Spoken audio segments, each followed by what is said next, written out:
I found my high school bully working at my dream company. What happened next changed both our lives. When the elevator doors opened on my first day at Horizon Tech, I came face to face with the woman who had made my teenage years a living nightmare, Vanessa Chen, the girl who had orchestrated my social exile in high school, who had created a fake social media account to post humiliating photoshopped images of me, who had convinced her friends to leave dead flowers at my desk with notes saying nobody would miss you. 10 years later, there she was, parrot wearing a manager's badge, looking polished and professional, her expression freezing when our eyes met. "Emma," she whispered, her coffee mug halting midway to her lips. I forced myself to breathe. This was my dream job, Parrot, the company I'd worked toward for years, beating out 200 other applicants for this position. I wouldn't let her ruin this too. "Hello, Vanessa," I replied, stepping out of the elevator with a confidence I absolutely did not feel. My hands were shaking so badly I had to grip my laptop bag tighter. She recovered quickly. "You must be the new UX designer. I am head of the marketing team." Her voice was professional, but I caught the slight tremor. "Show you to your desk." That first week was excruciating. I'd find myself holding my breath whenever she entered a room. During my team introduction, I noticed her sitting in the back staring at her notebook in the cafeteria. She'd suddenly changed direction when seeing me. It was high school all over again, parent, except this time I was the one making her uncomfortable. On Friday, I received an email from her. "Can we talk? K-shop across the street, 5 p.m.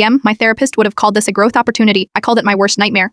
At 5:07 p.m., I walked into the coffee shop. Vanessa sat in the corner, no makeup, looking nothing like the confident marketing manager I'd seen all week. "I wasn't sure you'd come," she said as I sat down. She took a deep breath. "I've rehearsed this speech for years, never thinking I'd actually get to deliver it. Emma, I am deeply, profoundly sorry for what I did to you in high school after graduation." Turned out I was dealing with severe anxiety and undiagnosed depression. My parents were going through a brutal divorce, and I was taking it out on you because she paused because you always seemed so confident, so sure of yourself, so everything I wasn't confident. I nearly choked. I was terrified every day. "I know that now," she said quietly. "It doesn't excuse what I did, nothing does." She slid an envelope across the table. "This is my resignation letter. I'll submit it Monday. You shouldn't have to work with someone who traumatized you." I looked at the envelope, then back at her. "You'd quit your job? It's the least I can do? I won't take another thing from you." I sat there turning my coffee cup slowly. The Vanessa I remembered would never have sacrificed anything for anyone else. "What do you do here?" I finally asked. "I lead the Accessibility Initiative, making our products usable for people with disabilities." There was genuine passion in her voice. "It's the most meaningful work I've ever done." Something clicked. "The Gen method for interface adaptation, that's you," she nodded. Her framework had revolutionized how apps worked for visually impaired users. I'd studied it in my master's program. "Keep your job, Vanessa," I said, surprising myself. "I'm not that scared teenager anymore, and clearly neither are you. That was 6 months ago. Working together hasn't been easy." There are days when a certain tone in her voice sends me straight back to high school. There are meetings where I catch her looking at me with what might be regret. But last week, our accessibility project won an industry award. As we stood together at the ceremony, Vanessa whispered, "Thank you for giving me a chance I didn't deserve." "Maybe we both needed a second chance," I replied. Yesterday, a junior designer was in tears after a client tore apart her work. Before I could reach her, Vanessa was there, bringing tissue, sharing her own failure stories,